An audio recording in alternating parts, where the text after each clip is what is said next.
house up that hill in the driveway, and I can't get it up there, it's stuck. I said, gee, honey, why don't you go watch TV or something? Just stay inside.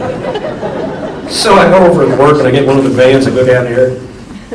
We're pulling out, and I'm trying to get it. All of a sudden, we break this strap. Now, this strap is heavy. I mean, I think they pulled tanks out of mud with it. I don't know how we broke it. We broke it. So he's holding the flashlight. I crawl underneath in the snow out there. It's cold and miserable, and tie a knot on one end and do the same thing on his. We kind of put some tension on. I said, okay.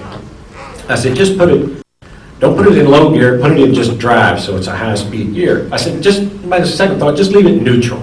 Let me try to pull it down. So I get ready to get in the van. He says, you know, I think I might have had that thing in reverse.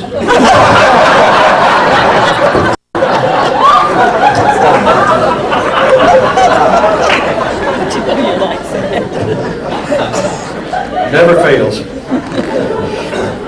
We've gone to church, I don't know, forever. And he teaches Sunday school, and sometimes I go, sometimes I don't go.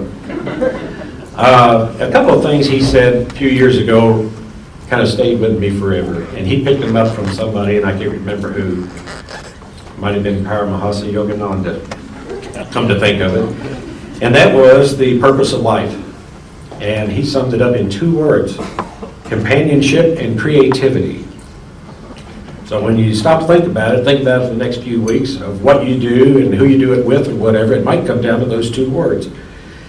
His first music teacher, Maud Thomas, sent him home after a few years, and with a comment to our mom, he'll never be a musician. He doesn't practice.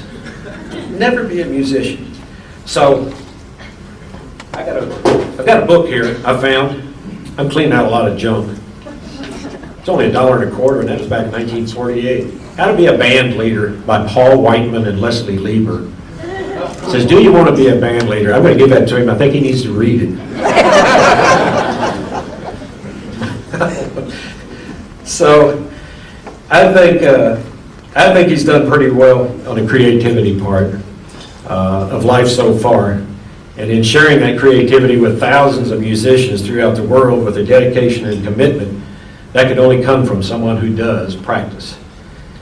So when he told me about the toast and the roast, I thought about that, and actually those 2 words are synonymous for me, because when we were growing up, we had burnt toast and burnt roast all the time. I remember the time, I'll leave this one more story. When Mom cooked a roast one time, she reached in the refrigerator and she brought out it was wrapped in foil. So she thought it was a roast. Put it sucker in the oven for whatever, 200, 300 degrees for 2 or 3 hours. Come supper time, we were there, ready to go. She brings the roast out and she opens it up, and the smoke was all over the place, which we were used to. Anyway, it turned out to be not a roast, but a honeydew melon.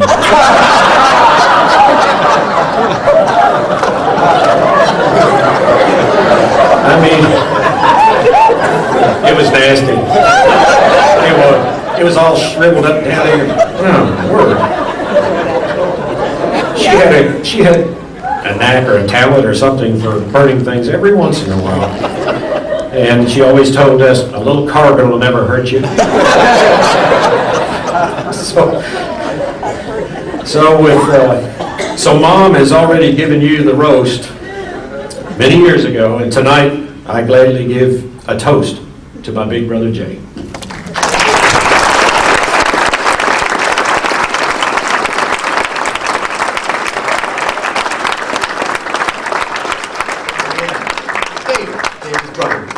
I've been demoted to the side podium, folks. I think it was that beat poem. You can go your whole life and just wish you hadn't known certain things about people. I think the image of Jamey stuffing paper down his pants is going to stay with me for years to come. That's creativity, exactly. Many kids have used your play-along workbooks for those very same purposes over the years. kidding. It's a toast, folks. It's a toast. Speaking of which, we've got a whole menagerie of jazz legends here in the room. I'm honored to be among them, really am. We've got David Baker here.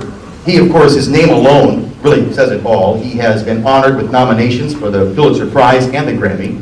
Mr. Baker's received the Downbeat Magazine's New Star Award, Lifetime Achievement Award, Jazz Education Hall of Fame Award, the National Association of Jazz Educators Hall of Fame Award, and the National Endowment for the Arts American Jazz Masters Award. Mr. Baker serves as the conductor and the artistic director of the Smithsonian Jazz Masterworks Orchestra. He is past president of the International Association of Jazz Educators, president of the National Jazz Service Organization, and senior consultant for music programs for the Smithsonian Institution. Yeah. I'm feeling like an underachiever at this point. To his credit, there are now more than 2,000 compositions, including jazz, symphonic, and chamber works.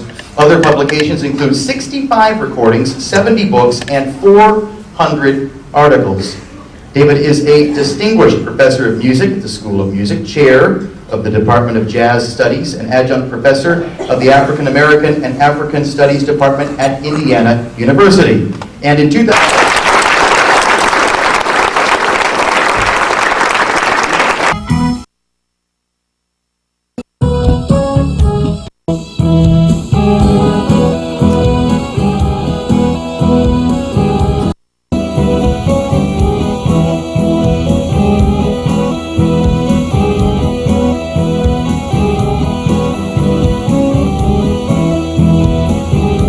So happy we alive, we together can survive.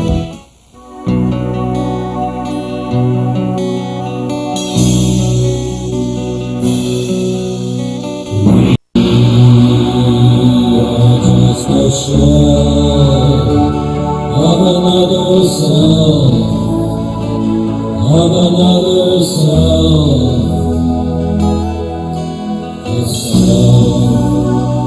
Whose priority